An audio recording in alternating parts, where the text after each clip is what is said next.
সরকার গোপন সমঝোতা করলে লেভেল প্লেইং ফিল্ড ভঙ্গ হতে পারে, বললেন গোলাম পরোয়ার। বিস্তারিত সংবাদ।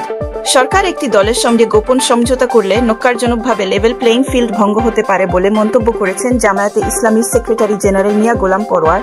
জামায়াত নেতা গোলাম পরোয়ার অভিযোগ করেছেন, গোপন সমঝোতা করে সরকার আরপিওর সর্বশেষ সংশোধনী বাতিল করে কোনো নিবন্ধিত দলের প্রার্থী জোটভুক্ত অন্য দলের প্রতীকে প্রতিদ্বন্দ্বিতা করতে পারবেন বলে আদেশ জারি করতে পারে। আজ রোববার গণমাধ্যমে পাঠানো এক বিবৃতিতে মিয়া গোলাম পরোয়ার এ অভিযোগ করেন।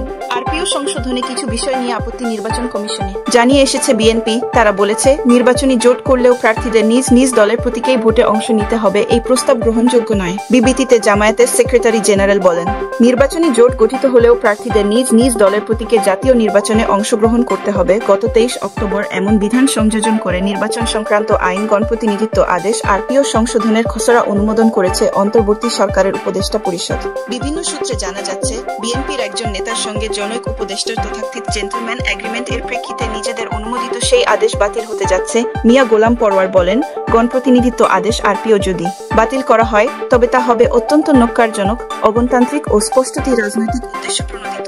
জামায়াতের সেক্রেটারি জেনারেল বলেন, বিএনপির এক উপদেষ্টার কথিত জেন্টলম্যান এগ্রিমেন্ট এর নামে উপদেষ্টা পরিষদের সভায় যদি এটি বাতিল করা হয় তাহলে আসন্ন নির্বাচনের নিরপেক্ষতা ও লেভেল প্লেইং ফিল্ড নিশ্চিতকরণের বড় প্রশ্নের জন্ম দেবে। নির্বাচনের মাত্র 4 মাস আগে একটি দায়িত্বশীল রাজনৈতিক দলের নেতা ও সরকারের মধ্যে অবস্থানকারী কোনো উপদেষ্টার যোগসাজশে এভাবে লেভেল প্লেইং ফিল্ড যদি ভঙ্গ হয় তবে নিরপেক্ষ নির্বাচন আয়োজন করা অসম্ভব হয়ে পড়বে বলে বিবৃতিতে উল্লেখ করেন তিনি।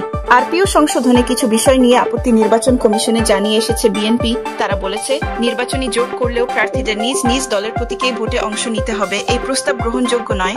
এ সময় জামায়াতের সেক্রেটারি জেনারেল মিয়া গোলাম পরোয়ার বলেন, জুলাই সনদ ও গণভোট ইস্যুতে রাজনৈতিক দলগুলোর সঙ্গে আলোচনার সুযোগ এখনো আছে। জামায়াত এরই মধ্যে আলোচনার দ্বার উন্মুক্ত করতে বিএনপির সঙ্গে যোগাযোগ করছে এবং এর অংশ হিসেবে একটি লিয়াজো কমিটি গঠন করা হয়েছে।